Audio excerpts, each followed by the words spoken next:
Hey, how you doing? This is RJ. Today I'm going to talk about something which has been popping up ever since I started to engage with Comicsgate. You have people on the other side, your anti-Comicsgate people, your SJWs and your creators at Marvel and DC and all of the other comic book companies as well, saying comics have always been political.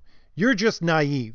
You don't understand this. Comics have always been political. We're just being political in our way now. So deal with it. Now, here's the thing. Let's take that assumption as if it were true. Okay? I can see that actually being an argument that has some merit. I mean, they would have to prove it to me a lot more than they have so far. But at the very least, I could see the fact that it might have merit. You could make that argument that comics have always been political. So I want to actually accept that as if it were true. And then ask the question, is there a good political and a bad political? I would say yes. Now, I would like comics to be apolitical. You know, I would like Captain America to go back to being the Captain America that was there in the 80s and the 90s. You know, just random adventure hero. Going forward in time to fight against AIM, you know, that had taken over the world. Or just going on some random adventure to find the Bloodstones and fight the Zodiac. You know, there's no politics involved in his stories there. But someone on the other side might say, well, look, he's Captain America. He wears the American flag. And so he's always political. It doesn't matter if he's random adventure hero. He's always political. Okay, I'll accept that again. Always political. Things can't be apolitical. Is there a good political and a bad political? I would say yes. And I would say there's a very clear distinction of why there is a good political and a bad political. And it's not left, right. It's not that at all. It's propaganda versus understanding. And I've always said on my channel from the very beginning that these new comics, all they are is propaganda. And I go back to an older definition of propaganda. I don't like to use definitions that have come out in the last 10 years because usually they have some kind of political slant to them. So let's go back to, because your SJWs and your people on your far left are always talking about fighting Nazis. So I go back to, let's go right to the source when the Nazis were defeated and you had your professors all coming out and saying, well, this is what propaganda looks like, because they're looking at what the Nazis did. And their definition of propaganda from that time was people who are trying to convince you of an idea without engaging your rational mind. So they wish to implant an idea in your mind without engaging your thought process, without engaging your critical thinking. And they do so by selling you this idea emotionally. And that's what propaganda is. I would say that's a very good definition from some very smart people. So the thing is, again, I have seen characters like Captain America being used as propaganda. Not just now, but a long time ago. I mean, look at the old Captain America books, and not just Captain America, plenty of other heroes as well. You know, I'm very much into Project Superpowers right now, going back and reading old Black Terror, right?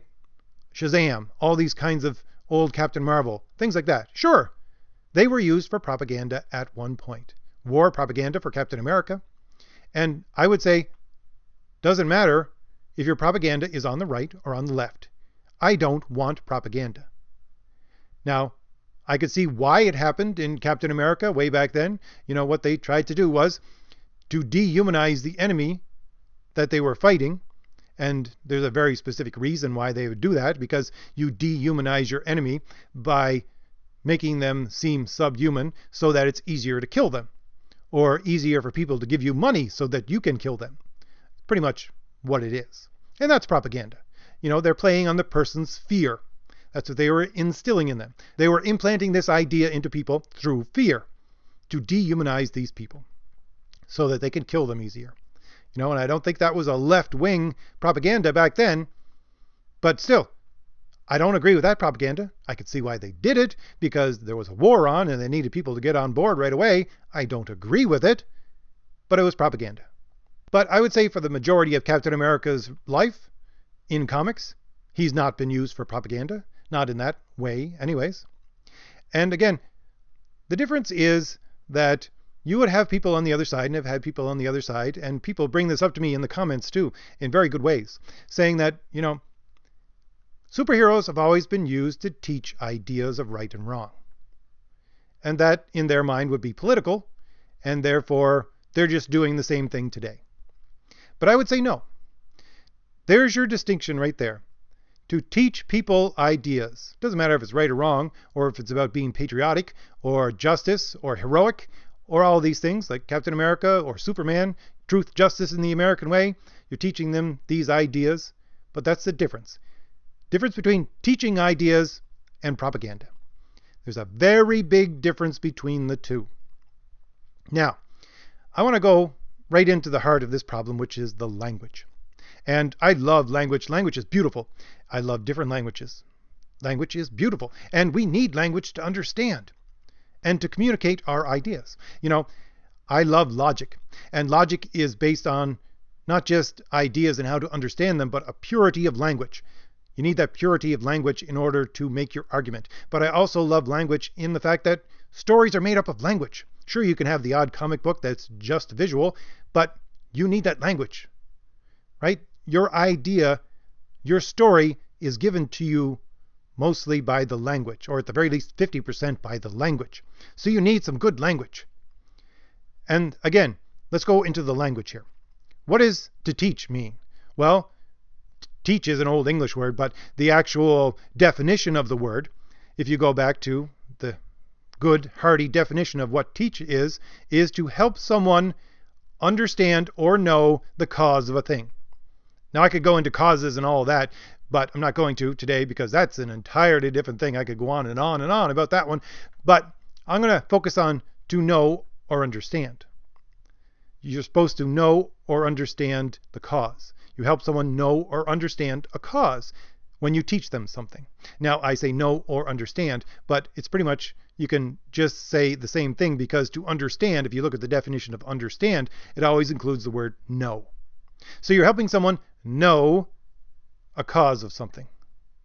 And what is the definition of the word know? Even the origin of the word know, it comes from the ancient Greek, nous. It's just an English version of that word. And your nous is your mind. So when you know something, you're engaging your mind. You're thinking about it, quite specifically. So when you know something, you're engaging your mind. When you understand something, you're engaging your mind. When you teach something to someone, you are helping them engage their mind to think about it. Quite specifically, that's what you're doing. But propaganda, as I said, is quite specifically getting around thinking. It wants to implant that idea in your mind without you thinking about it. And they do so emotionally. Whereas when you teach someone something, you want them to understand that idea. You want that idea implanted into their mind specifically through thinking about it. So that's the difference. I would say for the majority of Captain America's history as a comic hero, the writers for Captain America wanted to write about these bigger ideas. These ideas of patriotism, these ideas of heroism, these ideas of justice. Even if they didn't do so specifically, they did so underneath, and wanted people to understand these ideas.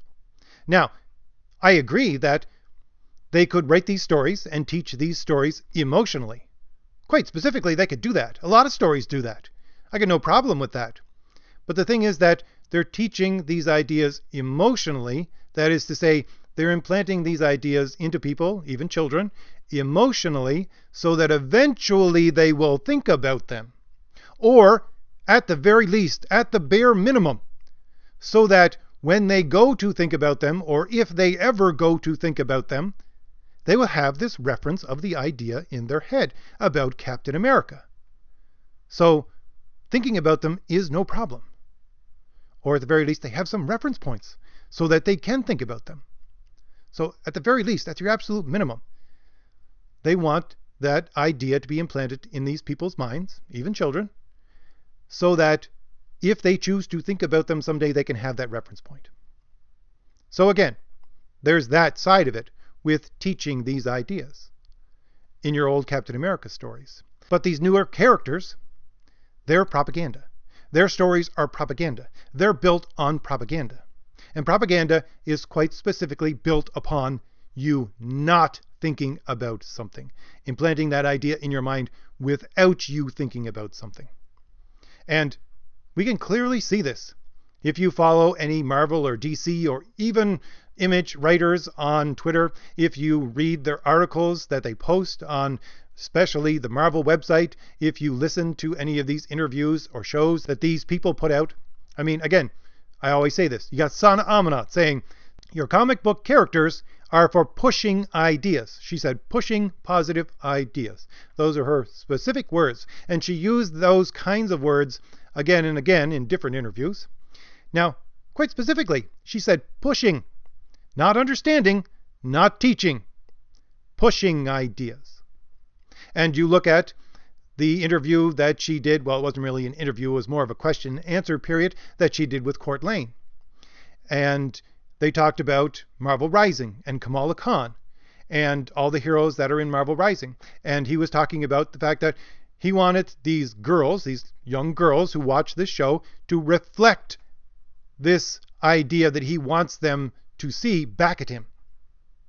He wants it reflected back at him, right? That didn't show any kind of understanding to me.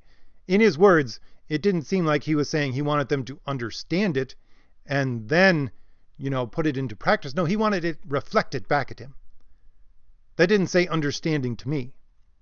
If you look at someone like the writer for X-Men Black Mojo, who isn't really a comic writer, he was a comedian, right? He did this little article that was put up on the Marvel website saying that it's all about acceptance. He was pushing acceptance. And he was saying that how do these people get acceptance? Well, it's emotionally. He's talking all about emotion, right? They have to be emotionally tied to these people, and then they will accept them. So that's the thing with propaganda. Of course, there is acceptance, not understanding. They want you to accept these ideas, not understand these ideas, quite specifically. And as I said, if you go on to Twitter and talk to any of these people, you can quite specifically see this just playing out. Because let's say you went to the page of someone like, Sina Grace, who's writing Iceman. And I've seen these kinds of exchanges on Twitter where you have these quote-unquote progressive writers writing these quote-unquote progressive characters, and someone comes on and starts praising them and saying, you know what? I love your character. I love the way that you put this story out there. This is great for whatever X community. And then they stick on at the very end, 5% of the tweet would be, but maybe it could be better done this way. And all that is focused on is that but part. 90% of the tweet, 90% of their tweets was just praise of this person. But as soon as they put that but in there and put that little question, and it's usually just a question, they get attacked. Now, it starts usually by attacking them through shaming them, saying things like, well, if you think that, well, you're just a part of this alt-right Nazi hate group called Comicsgate. And if the person doesn't kowtow to them, if the person keeps on being polite and saying, no, I didn't mean to offend you, I just think that perhaps you could do it better this way for X community. And then if they don't kowtow, they get straight on attacked. And again, if they don't surrender, they will be blocked. This is what happens over and over and over again on these Twitter sites for these comic pros who are writing these characters, for these quote-unquote progressive heroes, quote-unquote heroes. That's the thing. You see, 90% of what they say is positive, but as soon as they put that but in there, as soon as they show that they have been thinking about these ideas rather than accepting them without question, they get attacked. That's the thing, right there. There's the difference. As soon as they start showing independent thought about these things and have a question about them, because a question would show that these people are independently thinking about these things, and even if their question was, can you clarify? Still they get attacked. And that is to show people that you need to accept without question what we are giving you. If you do not accept it without question, if you do not accept these ideas that we have pushed upon you, then you will be attacked. So if you think about these ideas, you will be attacked. You must accept them without question. And again, that's propaganda. That's how propaganda plays out. That's why these newer characters are just propaganda. And they're just spewing propaganda. No, it's not the fact that comics have always been political because they've always taught ideas like right and wrong, and they're just teaching new ideas of right and wrong, what they think are ideas of right and wrong. Not at all. They are propagandizing people. They are saying, you need to accept them without question. That's not teaching. Teaching includes understanding, knowledge, using your mind. So yeah, I would say quite specifically, this is the difference between comics being always political with a good political and a bad political. And again, don't care if that bad political is right or left. If it's propaganda, it's bad. Right or left. If it's understanding, if you want someone to understand your characters, your ideas that you're putting out there, fine. Great. You want to do that kind of political? See if your comic sinks or swims. That's what you got to do. So I just wanted to do this video because I had a comment in one of my older videos and it really made me think about this. And I've been following this silently, I would say, since I even started engaging with Comicsgate. The fact that comics have always been political. So, if it gave you anything new to think about, hit like. Hit the shield in the lower right-hand corner of your screen to subscribe, and leave me a message. Tell me whether or not you think these ideas have any merit. Have a discussion with me about them. I love these comments that everybody puts out there. I don't have as much time as I used to respond to all the comments, but thank you very much to everybody who puts comments on my videos. Because the more ideas we can get out there, the more we can discuss and understand what's going on with comics. Hopefully, we can use those ideas to make comics better. All right. I'll see you later. Bye.